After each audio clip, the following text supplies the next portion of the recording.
ओम नमः शिवाय। आपकी अपने चैनल शिव भक्ति 0.2 में आप लोग का स्वागत। किंतु आज हम एक ऐसे स्त्री की कथा सुनेंगे जिसके प्रेम की महान कथा का वर्णन हमें पुराणों में मिलता है। अगर आप यह कहानी सुन रहे हैं तो पूरा सुनिए। इस कथा को आधा अधूरा छोड़कर जाने का गलती मत करिएगा, क्योंकि इस पवित्र कथा को पूरा सुनने से आपके जीवन में एक नया सवेरा आएगा।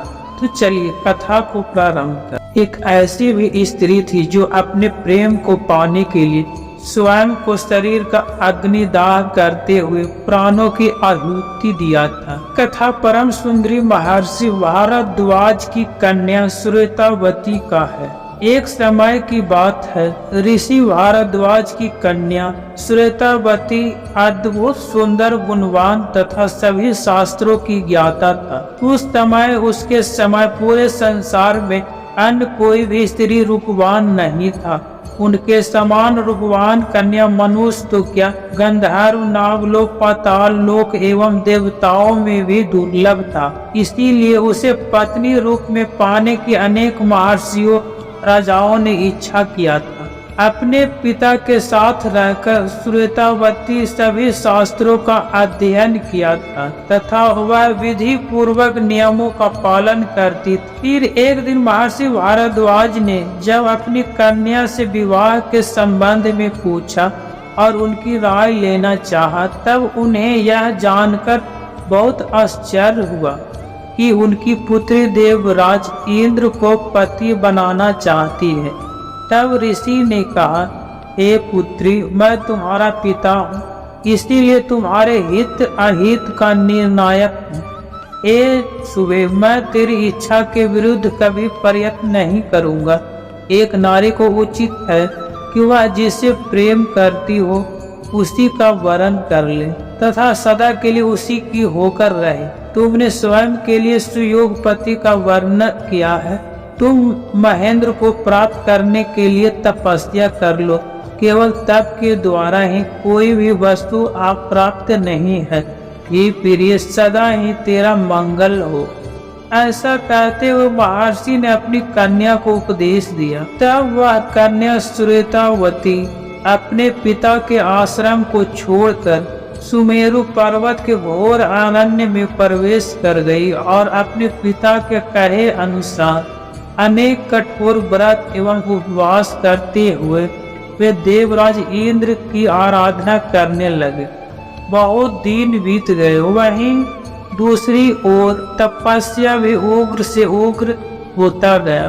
फिर एक दिन श्वेतावती ने देखा गुरुवर महर्षि वशिष्ठ अचानक उसके आश्रम में पधार रहे हैं। तभी आगे बढ़कर उसने उनका नाम किया और उन्हें आसन पर बैठाकर उनके चरण धोए। अंत में हाथ जोड़कर पूछा, हे गुरुवर, मेरा यह परम सौभाग्य है कि आप मेरे आश्रम में पधारे। मैं आपकी क्या सेवा करूं? मैं बहुत प्रसन्न हुआ आपके दर्शन पाकर। तब महर्षि वशिष्ठ ने कहा, हे देवी, मैं यहाँ भिक्षा के लिए तुम्हारे आश्रम में आया हूँ। श्वेतावती केवल जल पीकर ही निर्वाह करती थी। उस घोर वन में आसपास न तो कोई कंद थे, न किसी प्रकार के फूल तथा फल थे। वहाँ किसी अतिथि के पधारने का कोई संभावना न होने से ने किसी भी प्रकार का अन्न का संग्रह नहीं किया था। इसी कारण से श्वेतावती ने अतिथि को केवल आसन एवं जल देकर सम्मानित किया था। तब वह गहरी चिंता में डूबती हुई महर्षि से कहती है, हे मुनिवर, देवराज इंद्र को पति रूप में प्राप्त करने के लिए मैं यहाँ केवल जल लेकर ही तप कर रहा हूँ। कृपा करें और आप मुझ पर प्रसन्न हो। आज्ञा करें, मैं भिक्षा के लिए क्या प्रस्तुत करूं? अपनी कठिन परिस्थिति में निवेदन करके श्वेतावती ने यह स्पष्ट कर दिया कि तपस्या के प्रभाव से महर्षि जो चाहेंगे वह पदार्थ उन्हें देने में वह समर्थ है। तब महर्षि ने कहा, हे सुबह, तुमने बहुत उग्र और कठोर तपस्या किया है। मैं तुम्हें भली प्रकार से जानता हूँ। तुम्हारा उद्देश्य अवश्य सफल होगा।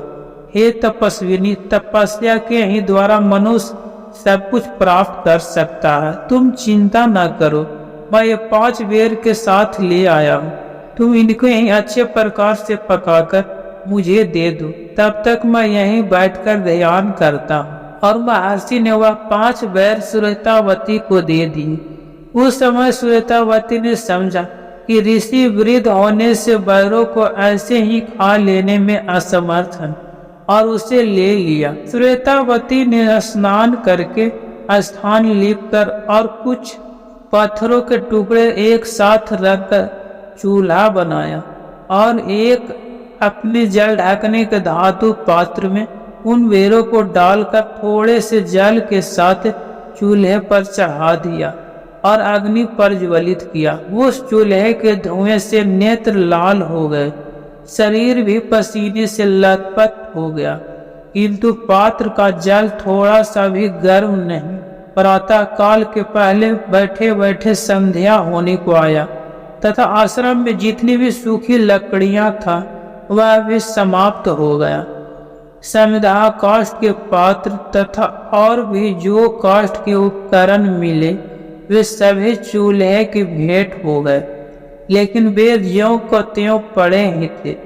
उनका पकना तो दूर, पात्र में डाला हुआ पानी भी गर्म नहीं हो रहा था। तब मन ही मन विचार करते हुए श्वेतावती ने कहा, मेरे अनेक जन्मों के पुण्य से तो महर्षि वशिष्ठ मेरे अतिथि हुए हैं। वे भूख प्यास से आतुर हैं और सवेरे से बैठे हैं और पता नहीं कहाँ से ढूंढकर स्वयं ही यह बेर ले आए हैं। यदि मैं उन्हें पकाकर भी नहीं दे सका तो मुझे स्वयं पर धिक्कार है। इस शरीर का इससे सार्थक उपयोग क्या होगा कि वह इतने सम्मान अतिथि की सेवा में नष्ट हो जाए। जलाने के लिए अब तो कुछ भी नहीं रहा। वहीं दूसरी ओर चूल्हे की अग्नि शांत होती जा रहा था।